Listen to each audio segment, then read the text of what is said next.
Lieutenant General daripada Kuomintang, semua berpindah kepada MCA, jadilah parti MCA ya. Itulah sejarahnya. Dan ini sebenarnya sejarah tidak rahsia lah ya. Tapi banyak orang tak tahu, jadi saya utarakanlah sikit lebih kurang. Jadi Tan Cheng Lock ni ya, Tan Cheng Lock ni dia menubuhkan parti anti Jepun ya, MPAJA ni.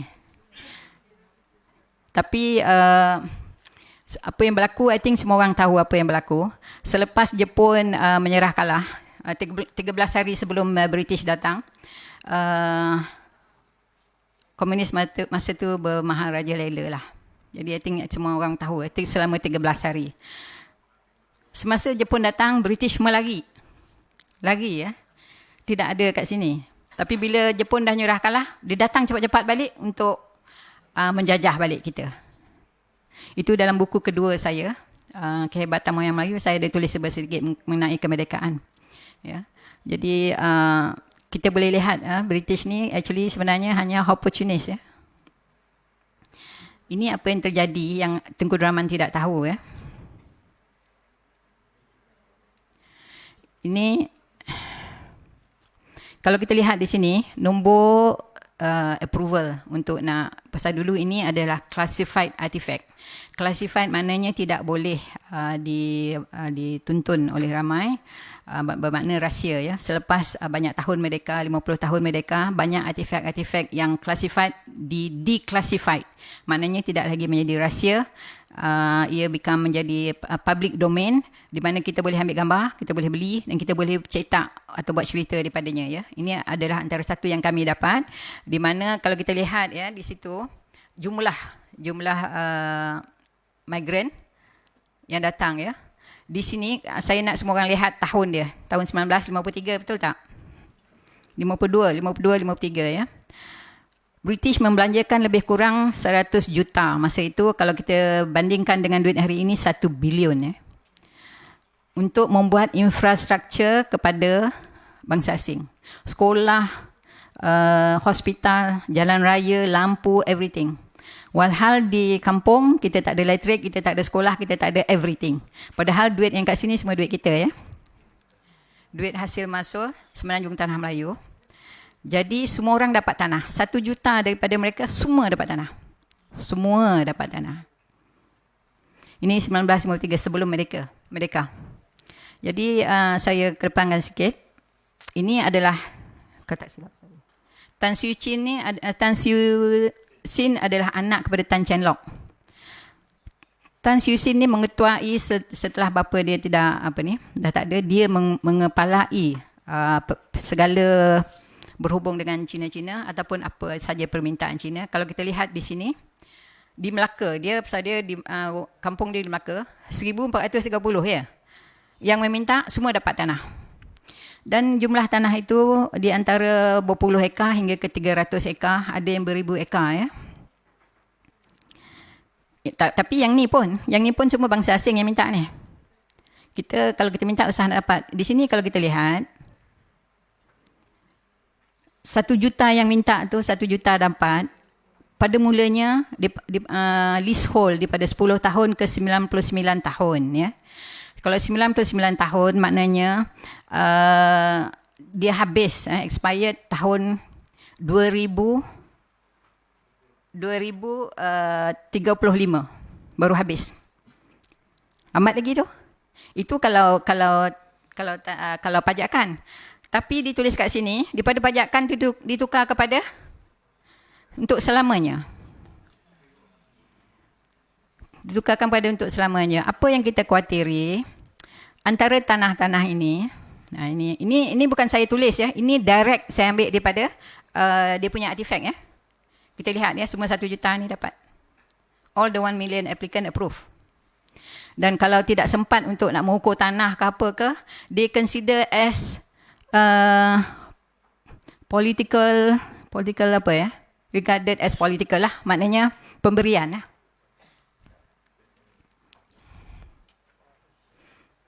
Datuk ada hal. Jadi kalau kita lihat kat sini ya, kita banyak kerugian tanah ya. Pada zaman ini, orang Melayu tak ada tanah. Orang dia dah ada tanah. You just imagine, hari tu masa kita orang buat seminar di Putrajaya, diresmikan oleh Sultan Nazrin, Sultan Perak. Dan simposium itu mengenai Tanah Rizab Melayu. Terpanjat tengok, terpanjat dengar. Dan saya ada juga membuat kajian ke atas Tanah Rizab Melayu. Kini kalau kita agak khawatir, 60% equity tanah bukan lagi di tangan kita. Walhal di dalam perlembagaan 50% daripada tanah di Semenanjung tidak boleh diusik kerana itu adalah tanah rizab Melayu. Tak boleh usik langsung walaupun dibangunkan. Hasil daripada pembangunan itu diberi balik, mesti diberi balik 100% secara total kepada orang Melayu. Tapi apa yang terjadi bila dibangunkan rumah murah ke apa ke, dibagi kepada sama rata lah bangsa dengan bangsa asing. Daripada situ kita kehilangan banyak tanah-tanah rizab Melayu. Di Kuala Lumpur ini baki tanah rizab Melayu hanya 1%. Satu sahaja. Penang 0 hari ini. Di lain-lain negeri, kerajaan negeri cuba tambah-tambah sikit. Tapi apa lagi yang saya amat khawatir, yang saya bangkit-bangkitkan, selalu saya buat bising di dalam semua ceramah saya adalah kerana tanah yang diganti itu bukanlah tanah setaraf. Ya? Bukan sama sifat dan nilainya dengan tanah yang kita hilang. Fikirkanlah ya, saya pernah menulis pada kerajaan tanah TUDM itu the last of the tanah Melayu. Last tanah TUDM. Itu pun nak bagi kat orang. Habis dah. Di dalam tanah rizab Melayu, kita telah, bukan kita, orang dahulu, moyang kita, tulis 4,800 hektar, bukan ekar, hektar tanah di Gombak itu adalah tanah rizab Melayu. Hari ini tengok berapa yang tinggal. Saya beritahu ni supaya orang-orang muda ataupun orang lapisan ya, apabila memerintah nanti, tolong ambil perhatian tentang ni ya, tentang tanah rizab Melayu ya. Macam mana cara kita nak ambil balik ya. Kalau kita jumlahkan anggaran semua negeri tanah rizab Melayu hari ini, yang paling baik adalah Kelantan ya. Kelantan dan Terengganu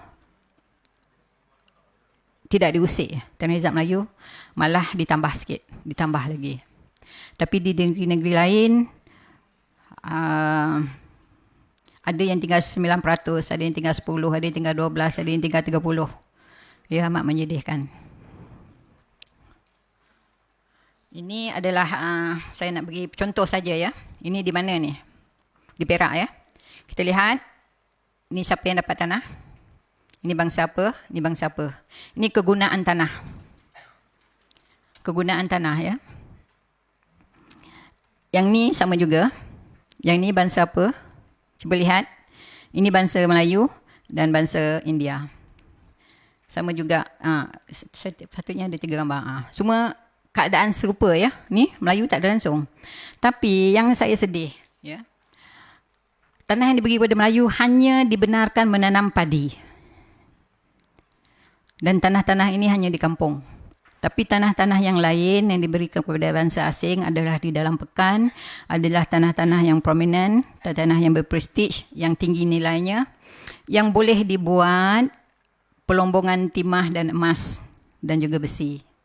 Dan juga tanam ladang getah. Tapi kita tidak dibenarkan. Tanah yang diberikan kepada orang Melayu tidak dibenarkan mendatangkan hasil. Ya. Tidak diboleh buat komersial.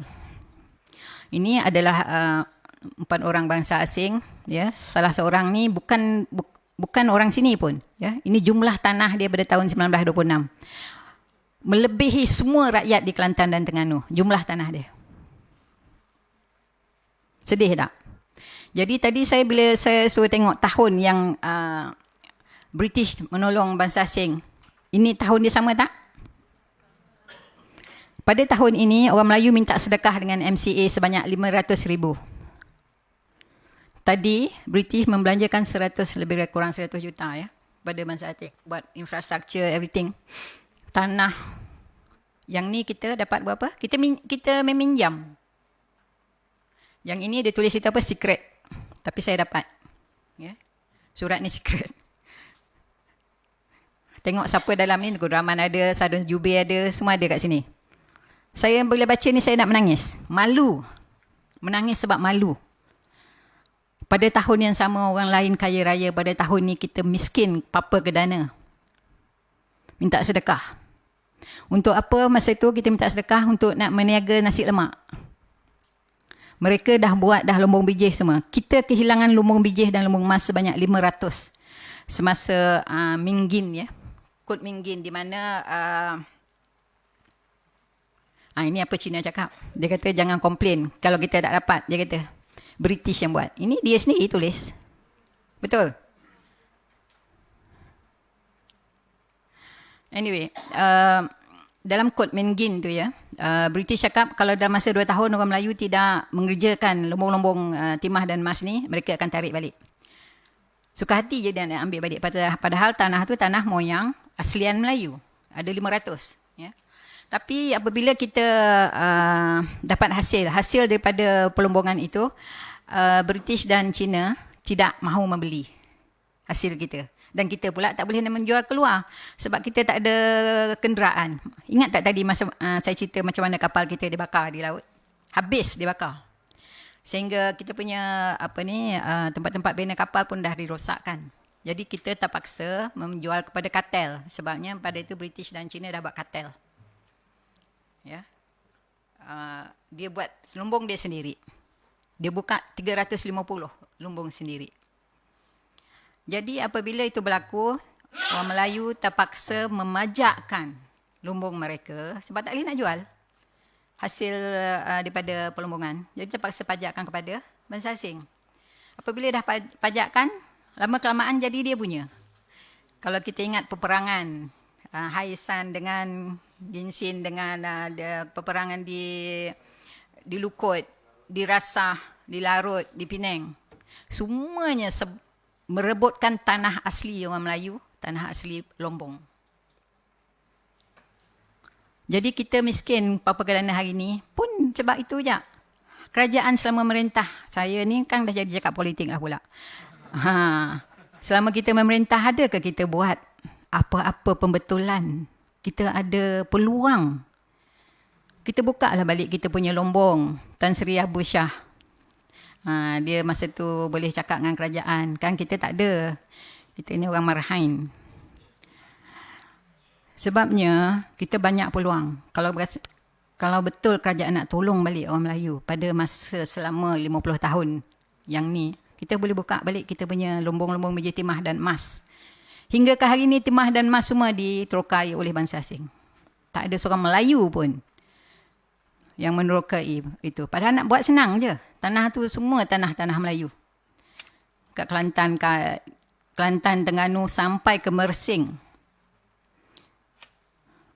Ada ya, itu.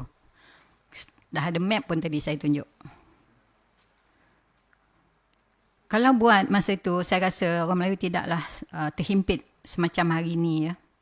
Dan kalau kita lihat pula sekarang ni banyak sangat apa orang kata pemberian kepada bangsa asing melanggar apa orang kata perlembagaan. Padahal dah ada quid pro quo just now. Perjanjian yang dia telah dimeterai. Dia yang buat, bukan kita yang buat. Dia yang usulkan, bukan kita yang usulkan. Sekarang dia pula yang mempertikaikan. Ini masalah besar ya. Dan kenapa kerajaan tidak bersuara? Termasuk juga semasa Kula buat kes. Kita ni pendatang. Adakah kerajaan bersuara? Sebab mereka tak tahu. Tak tahu sejarah. Jadi ini apa yang British tulis. Kenapa dia takut pada China. Ini adalah di dalam one of the artifact. Sebab masa tu China mighty. Ya, mighty ya. Paling kuat. Negara yang paling kuat masa tu. Dan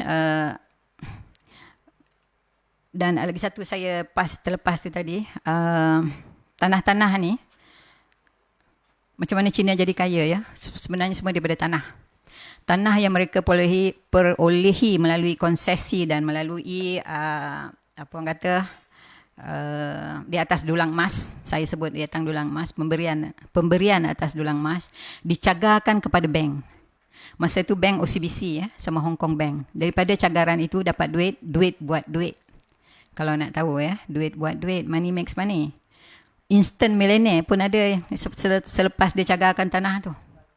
Jadi dari situlah mereka menjadi kaya raya dan boleh buat macam-macam perniagaan besar-besar. Jadi bukanlah maknanya mereka bekerja keras sangat. Mereka ada apa orang kata sumber ya, untuk membuat sesuatu perniagaan besar. Jadi hari ini mereka dah ada sumber tu ya, dan instant millionaire yang 1 million tadi instant millionaire. Dia hingga anak cucu dia dah jadi berapa puluh juta pula jadi millionaire. Kita hari ni boleh kira dengan tangan berapa orang Melayu millionaire. Oh, kerajaan sibuklah pula kata Melayu ni tak kerja keras. Cubalah bidikari apa semua. Macam mana? Nak jual nasi lemak boleh lah. Kalau you perhatikan hari ni pinjaman daripada AIM tu apa ya? Amanah Ikhtiar ya. Pinjaman antara 500,000 ke sampai ke 3,000 ya. Nak buat meniaga apa? Lepas tu kena bayar macam malung pula tu, tiap-tiap minggu kena bayar. Macam mana nak buat tabungan? Kalau bayar tiap-tiap minggu balik, kena bayar balik tiap-tiap minggu. Tiap-tiap kali bayar tu kena pergi sendiri, spend pula another 1 hour kat situ. Berborak-borak pula dengan dia, buang-buang masa. Jadi AIM tu, hari tu saya sebut pada Tun, ya, PM kita, saya kata itu membuang masa AIM ni. Bukan nak tolong Melayu, nak punahkan Melayu ada. Sebabnya nak bayar balik AIM tu, Melayu ni pinjam pula balik pada Alung. Sebabnya nak bayar mingguan. Jadi saya syorkan kepada masa tu PM untuk buat bank mara. Di mana boleh buat pinjaman dengan lebih terancang dan boleh menabung dengan lebih terancang dan bayaran dibuat dalam bulanan. At least ada masa untuk buat pusingan berniaga. Saya tak tahulah itu hal politik. Saya kan tak tahu politik pun, tapi saya rasa boleh masuk akal tak cara tu. Tanah Rizab Melayu ni ya, macam mana kita dapat Tanah Rizab Melayu ni? Bukanlah pemberian baik hati orang British. Ini lagi satu saya dapat temui apabila orang asli, pasal orang dulu raja-raja kita sebenarnya Tok Batin. Tok Batin tu adalah raja. Ya. Apabila British datang, dia tak mengiktiraf Tok Batin sebagai raja. Dulu Tok Batin apabila keluarga Melayu antara anaknya bila berkahwin, dia bagi tanah, sekeping sebidang tanah untuk buat tanam sawah padi ke apa ya. Dipacaknya empat kayu situ, ini tanah awak. Tanah engkau 2 ekar ke 3 ekar ke, buatlah apa-apa. Apabila British datang, British tidak mengiktiraf orang asli sebagai Tok Batin sebagai raja. Sebenarnya raja-raja ni ditubuhkan oleh British. Ya, itu saya sampai ke situ. Tapi apabila itu terjadi, berlakulah peperangan antara kalau ingat peperangan Nanning ya, antara Dol Said ya, suku Samelenggang. Dol Said. Dia mempertahankan hak dia sebab British nak ambil tanah tu sebab ada timah dan emas dan apa semua kawasan tu. Jadi dia berperang berapa lama ya? Dia hantarnya Sing ya, masa tu askar British adalah Sing tu ya, untuk berperang.